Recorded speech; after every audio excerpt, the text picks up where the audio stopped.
In 1973, Peter Matheson set out on a journey to the Crystal Mountain in western Nepal, a trek of some 250 miles to the land of Dolpo on the Tibetan Plateau.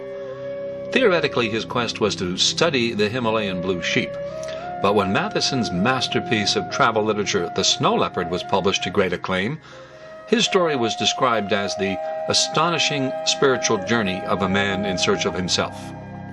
In the late 1980s, I stumbled across a copy of the book. Then, in 2006, I met a Tibetan Lama who wanted to visit the last vestige of pure Tibetan culture left on the planet. To do so, he would trek to the highest inhabited villages in the world, cut off from humanity by the Himalayas. The land was called Upper Dolpo. Would I like to go with him?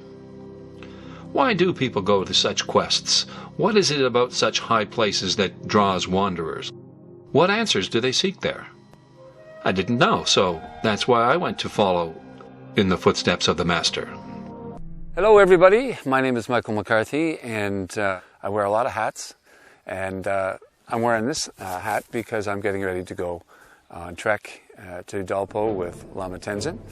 And of course, as you can see, I'm also growing a beard just so that I'm scrofulous looking. When the terrorists find me, they will be scared and not bother me.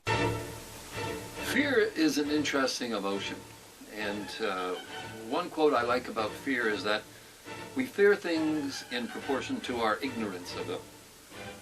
Before coming to Dolpo, I made a joke about, hey, maybe coming back alive. It wasn't until I arrived in Kathmandu that I realized that the trek was no joke. Ignorance is not bliss.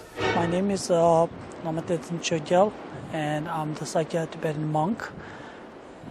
And my organization name called the Children Education Development Society. My organization to go to all the way to the borderline of the Himalayan border regions to find out whether more rescue children and one of the poorest children in this border region. So we rescue them and bring back to an orphanage in northern India.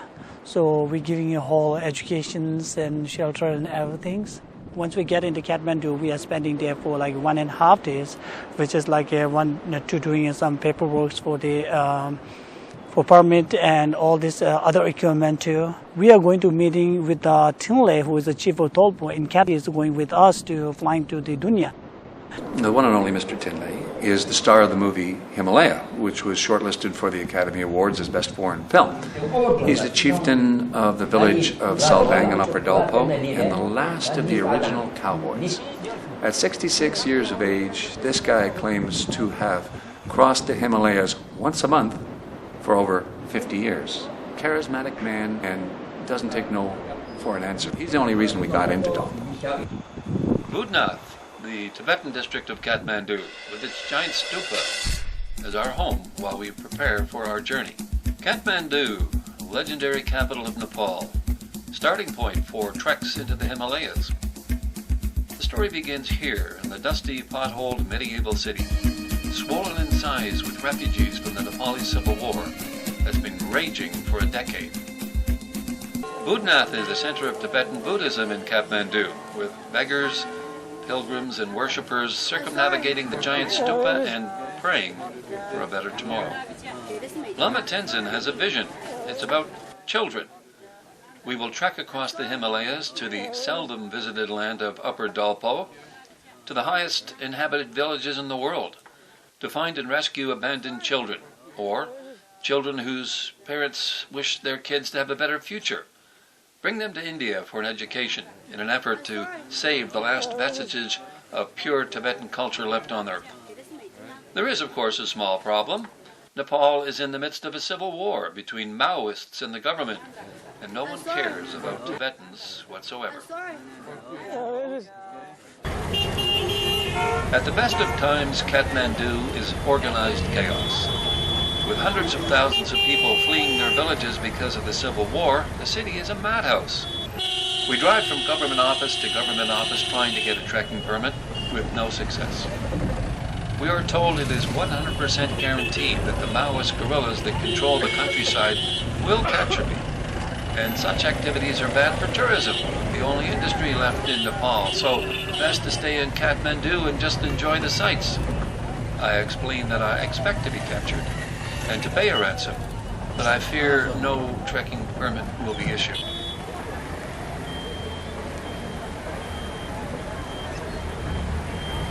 Few people care about Tibetans and their culture, who can only hope and pray that their ancient spiritual wisdom can be saved and shared with the world.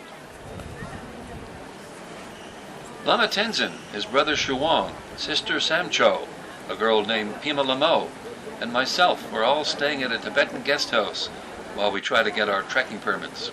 Meanwhile, we also explore the city. We visit ancient temples around the city and Swayambhanath, the monkey temple, high up on the hill. Hindus and Buddhists have been worshipping their gods at these temples for thousands of years. Today at Durbar Square there appears to be a festival of some sort. Marching band, police, soldiers, and lots of people. Things seem to be getting rowdy. The festival is starting to become a riot. I fear there's going to be trouble. Time to leave. Given there's a civil war, it's hard to tell what's happening here. Best not to get injured before the trek has even started. Now, here's an interesting point that I learned along the way. If you fear something which is yet to happen, it's good to understand that the fear is merely a creation of your own imagination.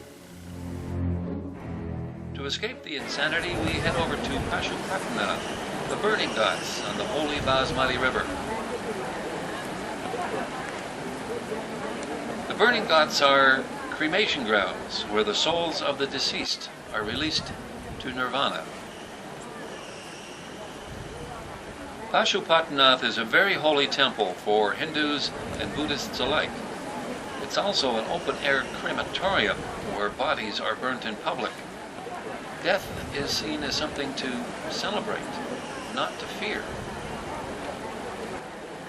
It is believed that a body brought to a holy river like the Ganges in India or the Bagmati here in Nepal and cremated will escape the endless cycle of birth and rebirth and ascend to nirvana.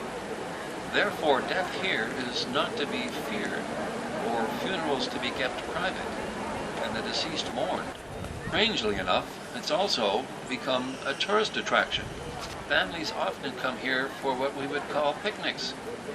TV crews come to tell stories, and tourists venture forth to discover a world they never could imagine to exist. Here, the Western tourist is sure to see sadhus, holy men who have theoretically renounced the consumerism of the material world. Meanwhile, sitting on the edge of the river, two men enjoy a lunch, and then a motorcycle arrives to complete the crazy picture. As if Pashupatnath is a playground, monkeys are everywhere, but they aren't playing. Before the burning ghats are cleaned off, they may pick around the burned wood for human remains on which to chew. Hard to believe in a river polluted with garbage and human remains, those who are hungry enough will try to catch fish to eat. Even little children will search in the water for old bits of wood to sell. Sometimes what they find is not wood. The presence of death in cremated bodies seems to mean nothing. Impossible to believe little children play in the water as if they're not human remains floating by. Cremations can occur both night and day. Each burning ghat is reserved for a different caste. Those on the east side of the bridge, like this one, are reserved for lower caste people. I'm invited to join the proceedings. I'm told by his friends that the deceased was a construction worker in the Middle East who died of a heart attack there. His company paid to fly the body back for a proper cremation. The body must be disposed of quickly. The most important aspect is his spirit, which must be released and ascend to nirvana. I'm not the only photographer invited to attend the proceedings. The body is placed on a prepared burning ghat. Firewood is expensive here in Kathmandu and is a sign that his family was prosperous. As a Westerner, I'm horrified at the casual demeanor shown by all. But as Lama Tenzin says to me, Rich or poor, young or old, this is how we all end up. And a chill runs down my spine because I fear dying. A wise man once said, if we do the things we fear, then the death of fear is certain. Unless, of course, the thing you fear is dying. So, best not to do that, just to find out what it feels like.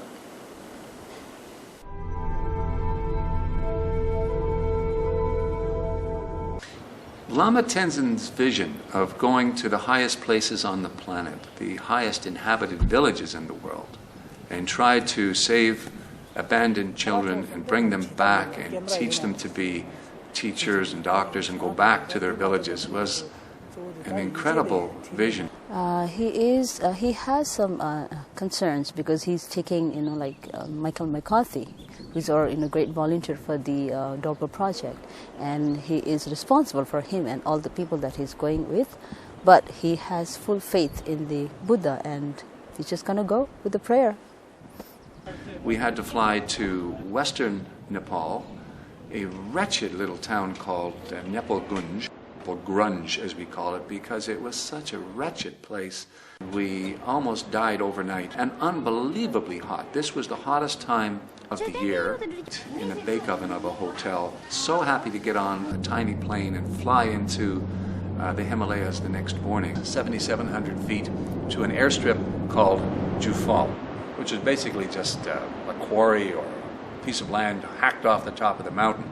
Probably the scariest airport you'd ever want to land in. As soon as we landed, we were surrounded by a battalion of soldiers pointing guns at us. After all, there was a civil war going on and bombs going off all over the place. We walked 10 miles to the only town in Dolpo called Dunai, 115 degrees, welcoming us to Dolpo, far hotter than we had thought, even though it was the middle of summer. Got to Dunai, population of about 1,000, a total Wild West town, Dodge City from the old Wild West. The Maoists control all of the countryside. The army controlled only the towns. So every 15 minutes or so, a battalion would run up and down the street with their machine guns, shouting, "Hoo, hoo, hoo, hoo." I felt myself like a fish out of water. Every single person in town lined up to look at me and said, "Who the heck is this guy and where did he come from?"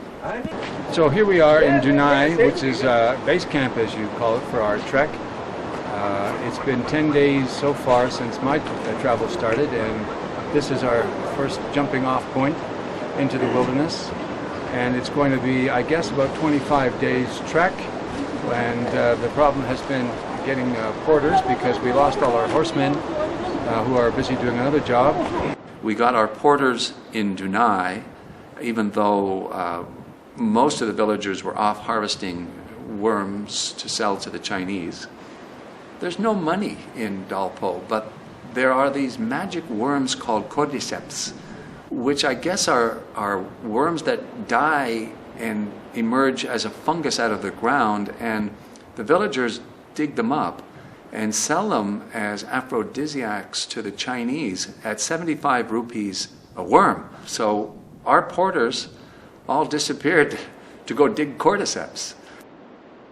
In the Himalayas, the only way to carry anything is either on horseback or to hire porters. And the porters can be anywhere from 5 foot to 5'4", 100, 120 pounds. They're tiny people. And they carry weights that no one I know could ever carry, weights up to 80 to 100 pounds on their back. We had Tibetan horsemen from the villages of Upper Dolpo come to meet us. They were the fastest walkers, the toughest hikers I've ever seen. But as tough as they were so kind and so gentle to me especially. They were so kind to me in terms of giving me blankets, putting a saddle under my head while I'm sitting around the fire, freezing to death. And the first day we walked for only 7 hours. I was so exhausted I thought I would never be able to get up again. And we headed north from there up to Shea Phuksumdo National Park. And I was so completely exhausted, I thought, I'm just going to lie down here and die and I'll never get up again. But gosh, it was beautiful. Gorgeous, beautiful mountain river howling down through the canyons, and the birds were twittering in the trees, and it was so beautiful. Well, here we are at the end of day number 2. We're almost at Paksumdo Lake. Pretty nice hike today. Nice and cool along the river. And tomorrow we're going to climb 2,000 feet straight up that escarpment up to beautiful Paksumdo Lake. And, with any luck, we'll be at Saldang 2 days early. So, really good hike today. Even though Tinley said it was flat, we gained 2,500 feet in elevation in 7 hours walking, and well ahead of schedule. Before we left, Lama Tenzin described this to me as something of East meets West. I would be the Westerner, Tinley is the Easterner, and Lama would be the go-between. So he translated for us on a number of occasions. I didn't understand a word most people were saying the whole time, and I didn't get that many translations. But in speaking with Tinley about where we were going, I would say, well, how far is it today? Ask with him. Yeah, I can translate. Okay. So, how long did it take you to go from here to Dunaya? Just one day, I understand? 너 거기 라이교도 두니아네 폭순도 봐도 가지고 고소사 고백하네.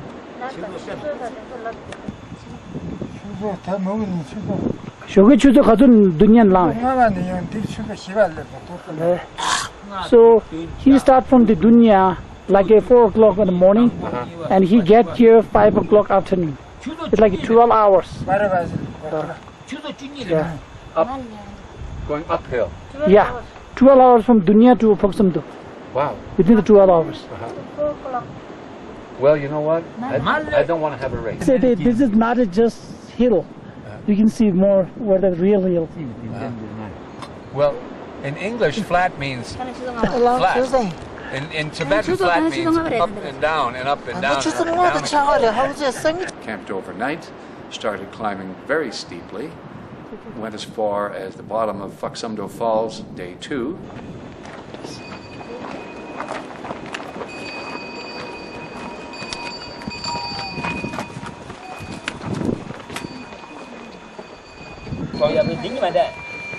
속이 잘 되나?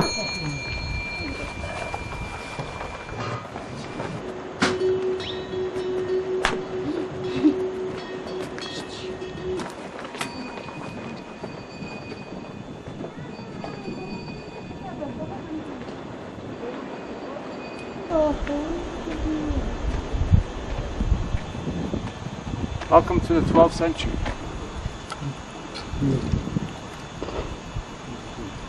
What's it for? Telephone call?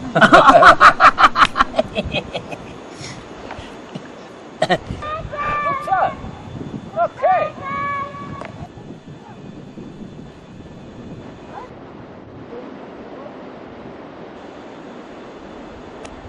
Hello. Trek along the lake will be right along the shore, and nice and low, but very narrow. Hopefully nobody falls off into the lake like the yak in the movie. And then when we get over to the halfway point, unfortunately we're going to have to climb way the heck over that and down to the other side, which looks like a very steep climb and not a whole heck of a lot of fun. But we got to do it.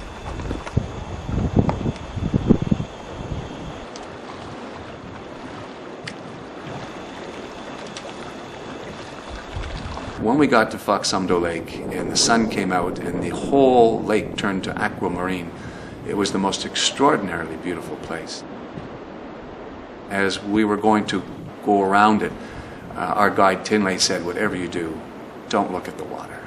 Keep your eyes on the trail, because if you look at the water, you're doomed. There are demons in the water and you will surely fall.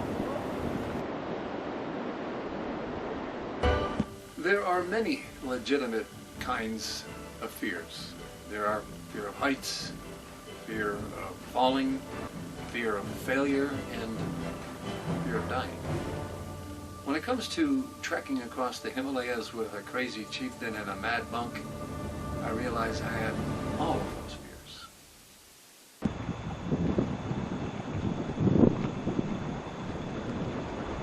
Lama Tenzin brought along his brother and sister as assistants on the trip. Shawang was my personal bodyguard and turned out to be a great friend to me the entire way. He helped me with everything, whether it was setting up the tent or falling down and getting up again. And Lama Tenzin's sister, Samchu, was there as a mother figure for the children. And how this woman made it 500 miles over the Himalayas, I don't know, because she had just recently given birth. She had left her child behind at home, and she still had a lot of weight on her from pregnancy. I have no idea how Samchu made it over these mountains, but she's Tibetan, so she's awfully tough. Where are you coming from? I'm coming from India. India where? Dehradun. Dehradun. Yeah. So why are you going up to Dolpo? So we're going to the Dolpo for children. For children, why? For the education. Giving. For research? Yeah. Good. So how many days today? Today is the third day. From where? Dunai. Dunai to Good. here. So you miss the family? Pardon? You miss your family? Yeah, too much. And your daughter? Yeah, Good. too. Okay. Where are you going, Salman? To Sardam, Southern. Southern, for why? researching the children of. Where are you coming from? I'm from India, from Dehradun. So why are you going up there? I'm going to find out the orphanage Orphans? Kids? for kids and to teach them some of education to them. Well, here we are at Paksumdo Lake in Dolpo, enjoying the view after a nice brisk walk up the mountain. We're at 12,500 feet on our way up to Saldang, 2-3 more days walk, and I'm going up there to get my head examined to find out what the heck I'm doing, being crazy enough to walk up here with Lama Tenzin. I think we're supposed to be finding some children, but I think I've forgotten everything already because my brain's not working too good. That last little bit of mountain climbing was unexpected, and it's a good thing that Tinley didn't tell us about it. If he did, he probably would have said it was flat, but I think it was 2,000 feet straight up, and an awful lot of fun. I can hardly wait for the next stretch.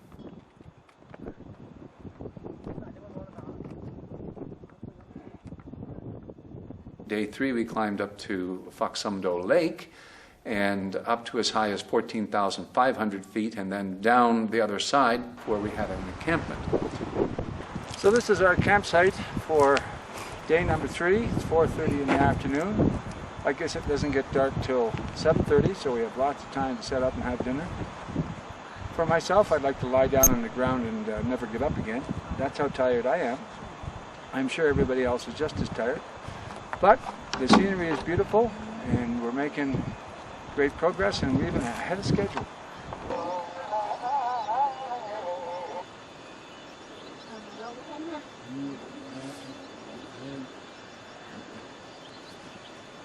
Did you see the Maoist on the way, like the guy? You don't require it. I would like we saw, and then he asked me for a question too. Which one was he? The guy who is like an army coat, he's like carrying the what do you call something? Jacket. Yeah. Jacket kike de, chaku jacket kike de. What did he ask? He asked me where you come from and what. Do you have a group or all this stuff things.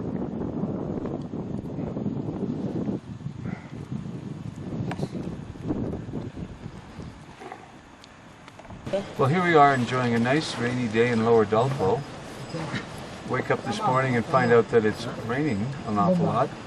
Retreated to a cave but ran out of firewood there, so Tinley invited us over here to this nice cozy environment where he's got an entire log burning and we're having a nice lunch cooking, and hopefully one day it'll stop raining soon. The skies are very dark and we're heading into more darkness. We've got 5 rivers to cross on foot today. We've got to take our boots off and wade through them, so once again another exciting day on our trek to Saldang.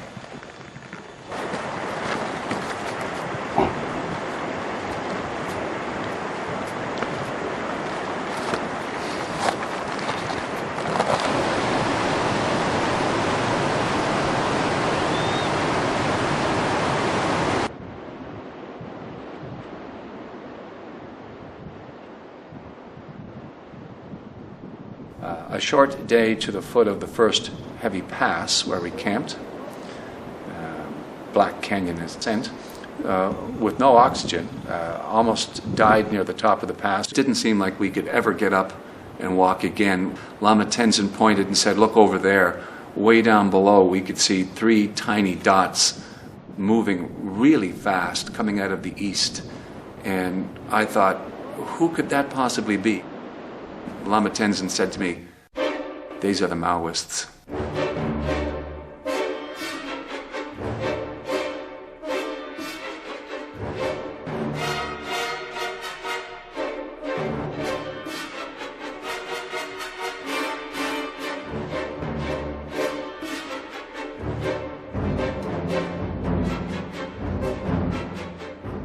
Actually, as far as being robbed goes, it was a very polite and formal situation.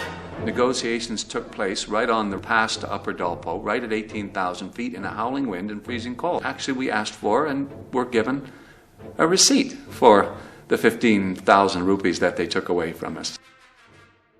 Here we are in the absolute middle of nowhere. We just crossed the highest pass that I ever hoped to pass, 16,400 feet. And at the same time, of course, we were tracked down by the Maoists. The terrorists heard about us a couple of days ago, and they ran, I guess, for 3 days all the way from Gotarp so they could rob us. And discussions were rather intense at the top of the hill, and luckily we were all freezing to death, so we couldn't stay there forever.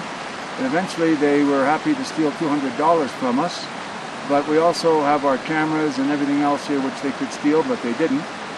So we managed to cross the pass and get robbed at the same time, our 2 biggest challenges. So now we're home free, yay! All we have to do is walk another 100 miles. In the book that inspired me to go to Upper Dolpo, which was The Snow Leopard by Peter Matheson, he describes Shea as the center of the Buddhist universe to which pilgrims go every year to walk around the Crystal Mountain. And walking into the Shea Meadows, this little tiny perfect place in the middle of nowhere. So in those solo we're going to the Shea. I guess everybody's heard of the concept of Shangri-La. I call it a concept and not a place because it's imaginary. But going to Shea Meadows and seeing it described exactly the way Peter Matheson wrote about it, the tiny little river running through this precious little meadow at 17,000 feet, the Gompa or temple up on the hill, The yak and sheep and goat and all the stuff here. Bye-bye. Bye-bye. Bye-bye. it was like Shangri-La or Shambhala as the Tibetans call it, this place where heaven does exist on earth. All the kids are going back to their nomad and they're so happy to get candies. Just walking into Shea Meadows was like walking into a dream, and crossing over this magic bridge and looking up at the temple above us, it was like being in heaven. My bag was at least 80 pounds, and we had a lot of baggage, and as it turned out, some of these boxes that I thought were food were very heavy, and there wasn't food in them, they were full of art supplies. Lama had this very clever idea that he would bring some crayons and watercolors and art books with him, and ask the children if they would draw pictures of their lives in the villages and at the schools. And it turns out some of these kids, without any training, are excellent artists. So there we were in the middle of Shea Meadows and a little patch of green where we were sitting, and these children started drawing pictures of the temples and the mountains. And gosh, some of them were just terrific.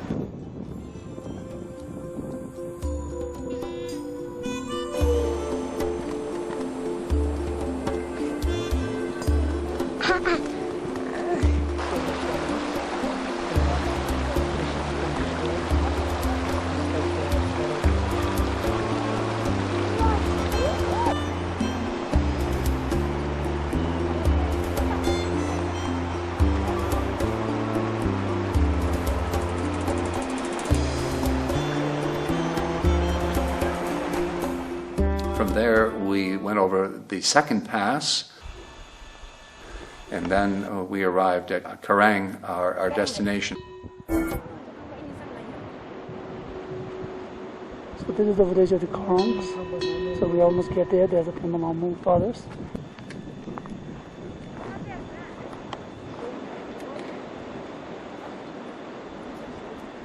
There's a Bubra. There's his brothers. They've been greeting each other. Just happy to see each other. So this is our final destination. It's the village name called Karang. And there's a school and a clinic. So we are guests in here. So you can see all our horses are now happy to be like a final destination.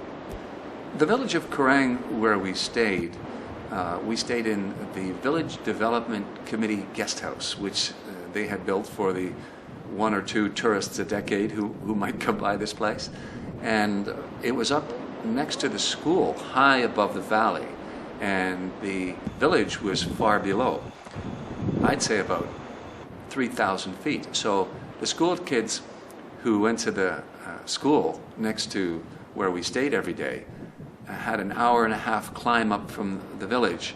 And we went to that village twice, and the climb almost killed me. The climb back almost killed me. So it's unbelievable that these people can climb these distances at these elevations.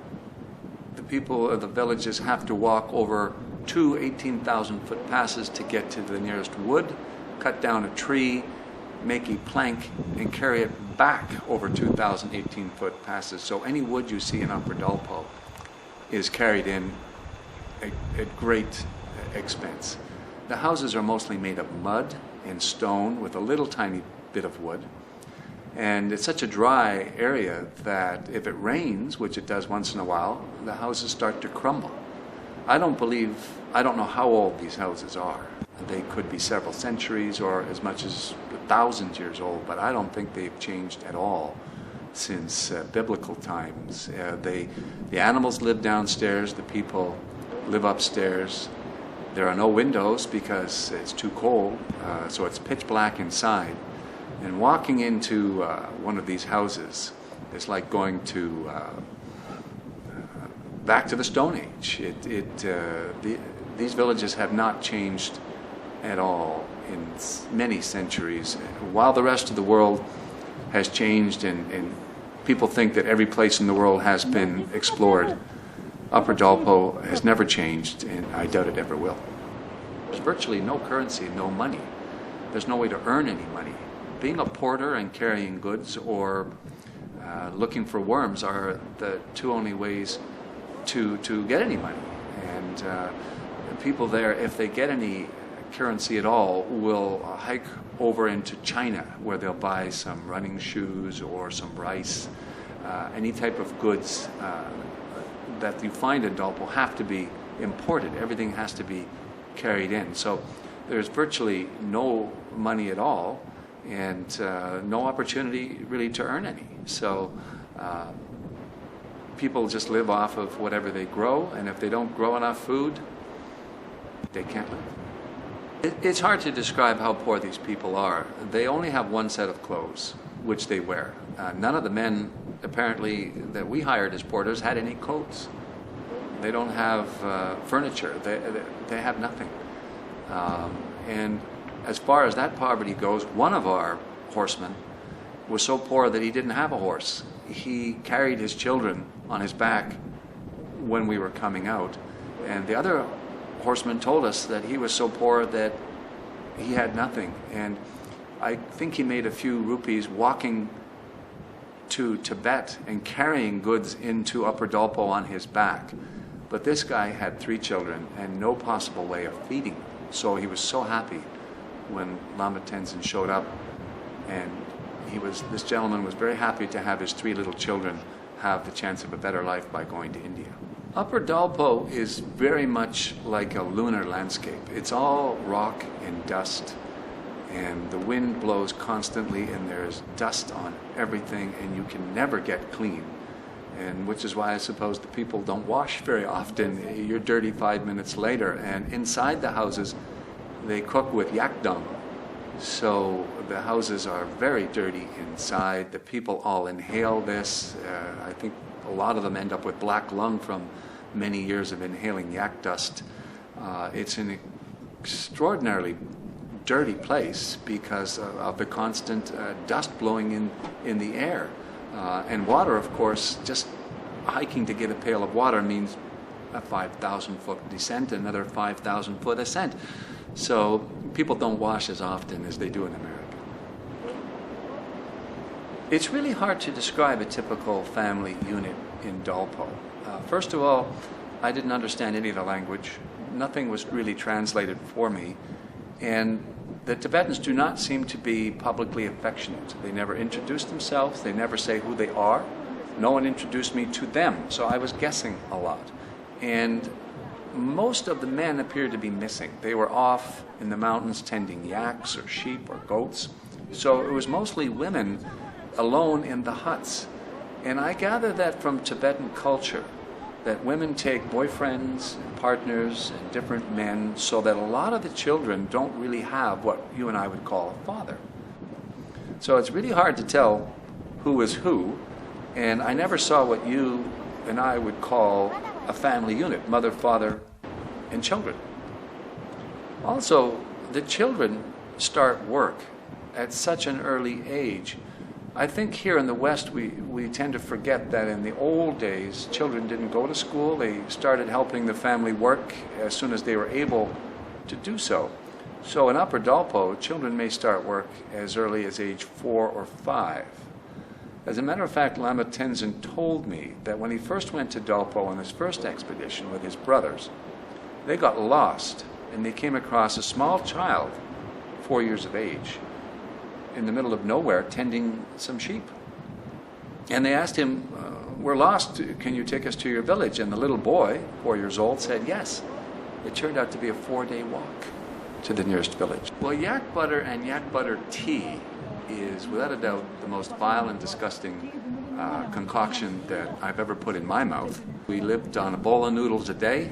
The language in Nepal is Nepalese, except in Upper Dolpo, which is a Tibetan culture. They speak a very ancient form of Tibetan that hasn't changed in 2,000 years.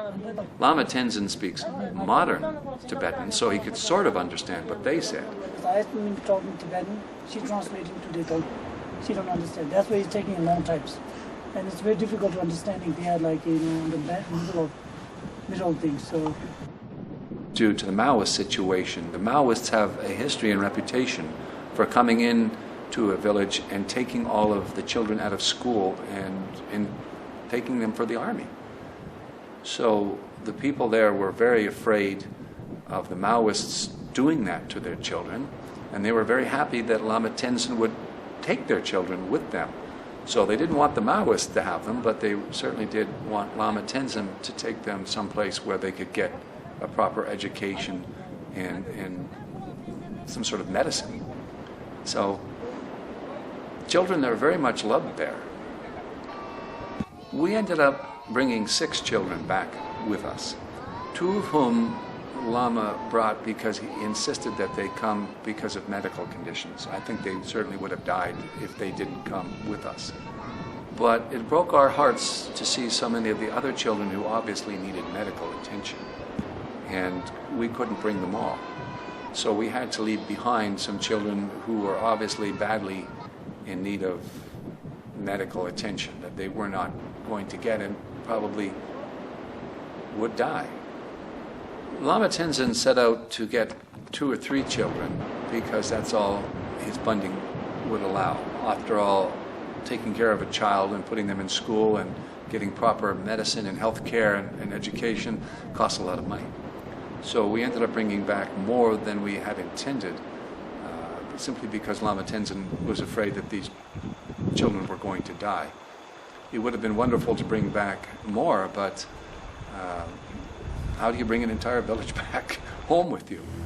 It was Henry Ford who said, "One of the greatest discoveries a person can make, one of the great surprises in life, is to find out what you can actually accomplish when you're afraid you couldn't do it."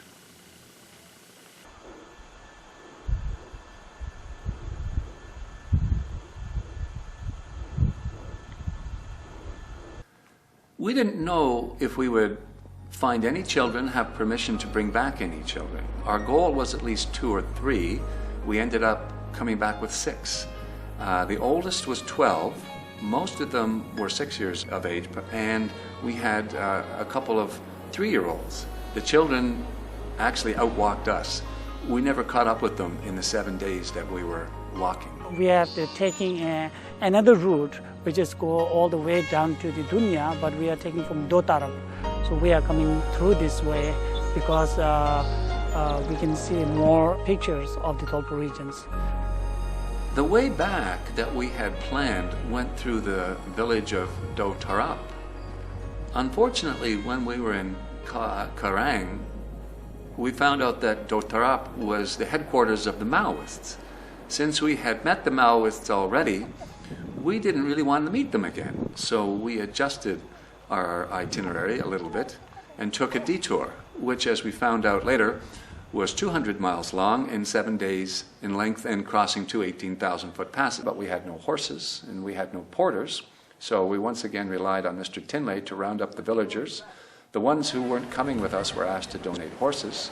We ended up with 3 parents carrying their children 200 miles back. Nice day, So don't rain. we left Karang, went through the village of Saldang, where Tinley left us to build a school. Lama Tenzin led the trek all the way back. We went during monsoon or pre-monsoon season, where every day the clouds went black and the sky went dark, and I was afraid it was going to rain. It didn't rain. It rained one day, but towards the end of the trek on the 3rd pass at 18,000 feet, it started to rain, and we were very worried because the horsemen were behind us with all of our overnight gear. And we were not prepared for what turned out to be a blizzard. It went from raining to sleet to snow, and the temperature went from 75 degrees to below 0. We came pretty close to freezing to death. One little girl went unconscious with exposure, and we were afraid that she was going to die. Lama and I got her between the 2 of us and tried to share our body heat, but it became evident that we had to get down from that height very, very quickly.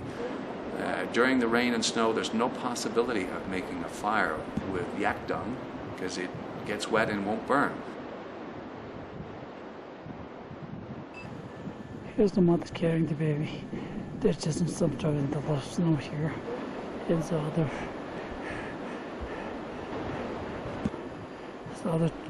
He carrying the 2 baby, one in the front, one in the back. Picking up, cleaning up, and try to adjust things. And there are little boys. There's the Michaels and the mothers and the genuine horse.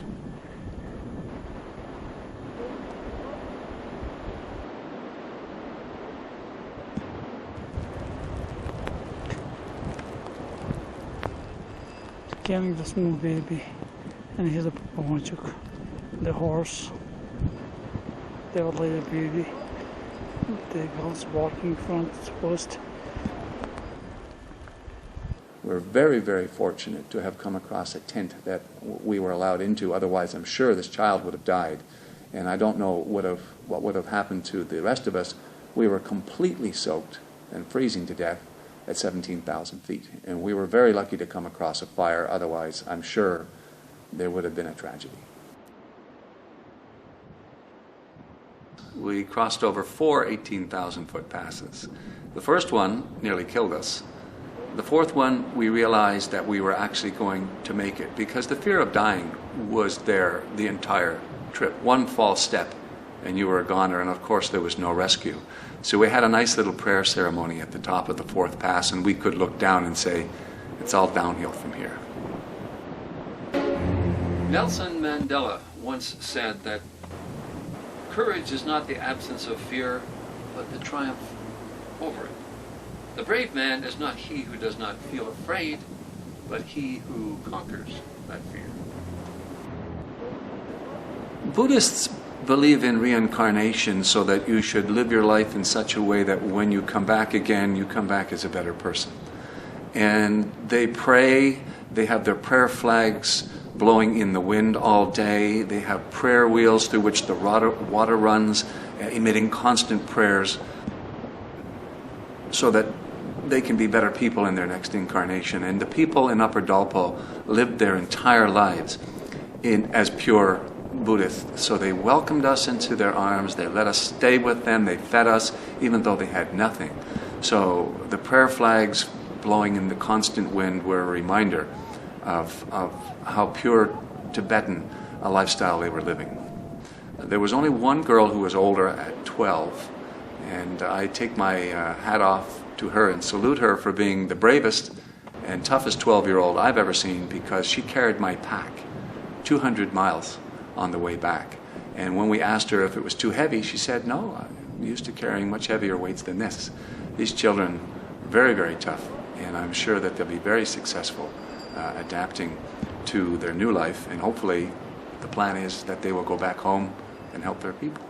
There were a few times during the trek where we actually got to relax a little bit. When we got to our goal, when we knew that we were going to make it back, especially towards the end of the journey, you could see people visibly relax, because we were so nervous about things like crossing over the Himalayas with a bunch of small kids. So we did have fun in a couple of spots when we knew that we were safe in that situation. But most of the time, it was far too much hard work to be any fun. Yaks are everything to people at these elevations. They live off their yaks. The yak wool, the yak milk, the yak cheese, or yak dyes, they eat the meat. They couldn't survive without yaks. But we never saw any yaks, and we were wondering, is it global warming? Where have the yaks all gone? And we were told that in the summertime they go to even higher elevations. They like to graze at the highest meadows in the world. And on the way back, we finally found out where all the yaks were, because we saw more yaks than anybody could ever expect to see. Thousands of yaks. Yak caravans that went on for miles. It was just like the American West a couple of hundred years ago with the buffalo. It's just a never-ending caravan of yaks coming over the high passes. It was the most amazing sight. There was an overwhelming sense of relief that we had actually survived. Of course, I would never have gone in the first place if I knew what we were going to face. It was far more difficult than we ever expected. But when we got out of the mountains and back to Denai, we just sat down and looked at each other and said, we did it. I wanted to make a movie out of this because of Lama Tenzin's vision of saving the last vestiges of pure Tibetan culture left on the earth. It's sort of like, I think, the rainforest, that if you clear-cut it and it disappears, along with it goes all sorts of secrets and ancient wisdom and cures, things that we don't know what we're missing when they're gone. And the people of Upper Dolpo seem to have found a way to live a very happy and contented life in certainly the harshest conditions. So I think there was a great deal to be learned from this ancient wisdom. We got back to Faksumdo Falls, no town there, and then walked all the way back to the town of Denai. Total trekking time, 22 days. And I managed to lose 26 pounds in the process. The pursuit of happiness is that you may never get it. And one of the goals of mine to go to a place as mystical as Upper Dolpo was to see if I could learn something, and specifically how these people living in utter destitution could be so happy. I don't know if the children knew how poor they were. Certainly, I guess the parents did. But meeting these wonderful, kind, generous, and very happy people proved to me that you can be happy in life if you know what your goal really is. And for them, it was being the best people they possibly could be, so they could come back in their next life as something a little bit better off than being utterly destitute. So for me, it was to go there and learn from these people, and I certainly did. So for me, I'm no longer interested in the pursuit of happiness. I understand that happiness is found in being, not doing. And that was a major life lesson for me, and well worth climbing 500 miles worth of Himalayan mountains to learn.